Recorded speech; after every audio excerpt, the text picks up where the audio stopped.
For the My Feedback assignment, I'm evaluating the feedback environment for my current position at BCTC as an admissions officer. Most of the supervisor dimensions fall between a 5 and a 6.2. My supervisor tends to do a great job providing favorable and unfavorable feedback. She's also good at delivering feedback when she does, but as you can see, source availability is low. It's at a 2.8. My supervisor works in a completely different office than me and my coworkers, so she's easy to reach over Skype, email, and over the phone, but she's not in the office with us.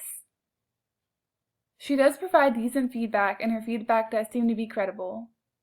But to be honest, the environment at BCTC is very laid back, so there isn't a lot of feedback going around. As long as you were there and you were working, you were doing a good job, and that's all that is said. The scores for coworker feedback are slightly lower than the scores for the supervisor feedback, with an average between 3.25 and 6. My coworkers and I are very supportive of each other, but we don't provide much detail, which explains why almost all of the coworker dimensions are similar and slightly above average. Also, we don't provide much negative feedback to each other.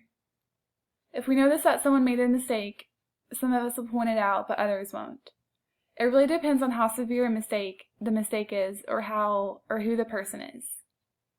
Some people don't welcome unfavorable feedback very well, so unfavorable feedback isn't often provided.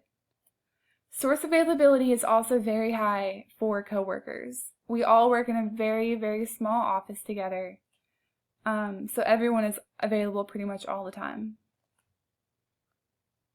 The scores for promotes feedback seeking are the same for my supervisor and for coworkers.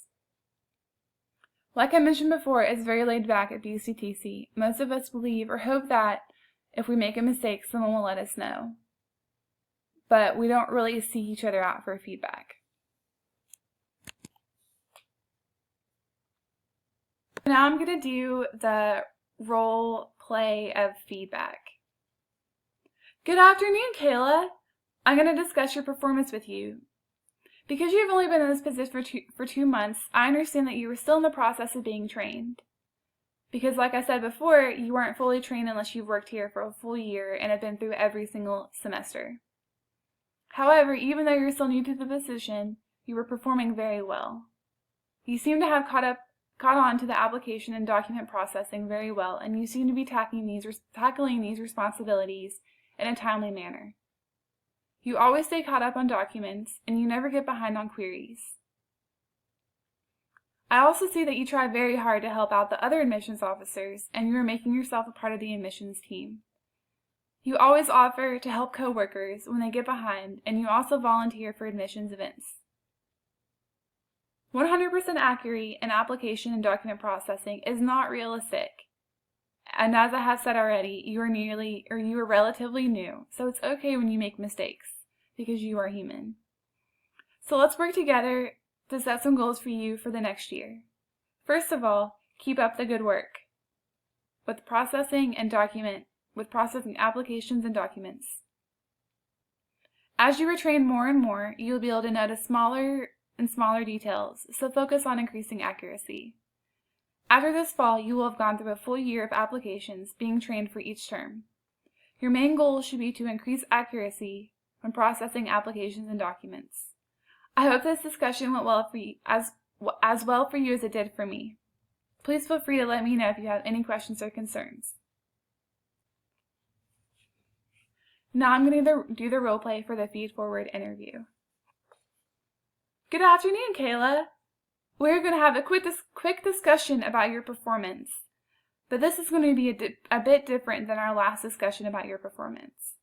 Today we will focus on your positive attributes and strengths, and how you can use these to further your performance. First, let's talk about what you believe you have done well. Do you recall any experiences in which you feel like you were passionate or felt that you really succeeded? That sounds great. It does feel really good when students thank you for helping them.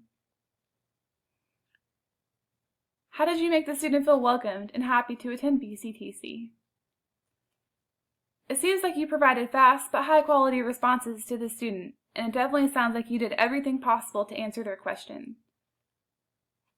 You even described that you provided additional information for the student in case they needed it. How do you think you can apply this experience and your positive characteristics, like you being quick and thorough, to other situations? That sounds great. I think these qualities really make you a great part of our team, and they will most definitely help you out down the road as you enhance your performance and further your career. That's all I have. Do you have any comments or questions or concerns? Okay, great. Have a good rest of the week, and let me know if anything pops up that you would like to discuss.